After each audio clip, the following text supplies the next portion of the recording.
Often the conversation around biodiversity, land, and development leads back to the topic of ownership and property rights. But author, entomologist, ecologist, and conservationist Doug Tallamy has created a movement to circumvent that. What if property owners reframed their perspective and looked at their plot of land as part of the larger ecosystem? That's where the Homegrown National Park Movement comes into play. Thank you for joining us, Doug. Well, pleasure to be here, Lisa. Doug, I'd love if you could break down what exactly the Homegrown National Park concept is. Well, we do have a biodiversity crisis. It's global, but we'll just focus on this country. We have parks and we have preserves, and they're doing the best they can, but we still have this crisis, so it's not good enough.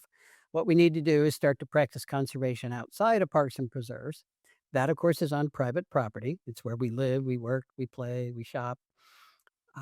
So the future of conservation really falls to the private property owner. Problem is they don't know that. They don't understand what the crisis is, how important it is, what their role is, and that's where Homegrown National Park comes in. What's the best way to get started? It's spring in Michigan. I'm thinking about a little plot in my backyard. What would you recommend to me as a beginner? Well, I would stop thinking about something that's so ugly we have to hide it in the backyard. Front yard's an option too. We always talk about backyard habitat, but that cuts our conservation area in half. Most people have too much lawn. There are four things that every landscape needs to accomplish. It needs to support pollinators, a food web, it needs to sequester carbon, and it needs to manage the watershed. And lawn doesn't do any of those things. So reducing the area we have in lawn is step one. How you do that? I mean, you can put in a pollinator garden. The easiest thing is to plant a tree and put a bed under that tree, and that reduces the area of lawn around that tree. The tree's gonna grow, so that bed can expand, but, and I would recommend starting slowly. Sometimes I give a talk and people say, "I'm gonna rip out all my lawn." Don't do that, you have to have a plan for it, that becomes a big job. But if you planted 1 tree a year and you did that for 10 years, you've had 10 extra trees in your yard, and it would be very different. Within the realm of restoring biodiversity in someone's yard, what would you consider a success? Yeah, I think the easiest form of success in terms of measuring it is to have a bird actually nest on your property, because they can't do that unless the food they require is there. Nesting bird forages very close to the nest, usually around 50 meters within the nest. So that's your yard. And it takes thousands of caterpillars to get a bird to complete its nest. So you've got to have all those caterpillars in your yard. So if you have, let's say you have a nesting chickadee, that's a real measure of success. We're obviously really passionate about our watershed at Great Lakes now, and I'm curious to know how native planting might help the waters in our local ecosystem.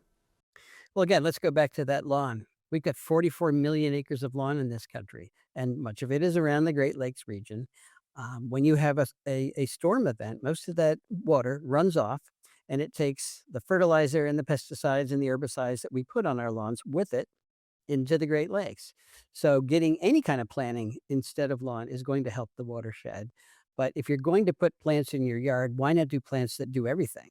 That help the food web, that support pollinators, that sequester carbon, and that guard that watershed. So all of those things can be accomplished by putting native plants in your yard and reducing the area that's in lawn.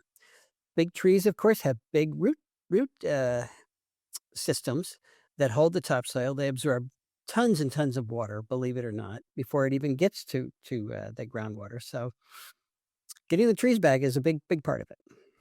In my yard, I have an established heritage rose that's definitely not a native plant, but it's sentimental to me because my aunt gifted it to me when I moved there. Um, and I'm wondering what your thoughts are on gardening with plants like this. Your rose is not a native rose, and what I think is that's fine. There is room for compromise here.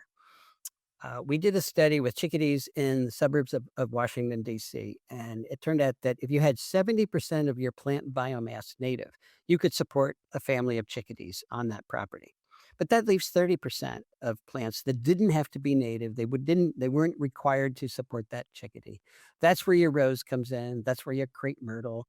You can put anything in your yard as long as it's not invasive and as long as most of the plant biomass in your yard is native. I love that. I think that's a great way to end the interview. Thank you so much, Doug. I really appreciate you taking the time today. No, you are welcome.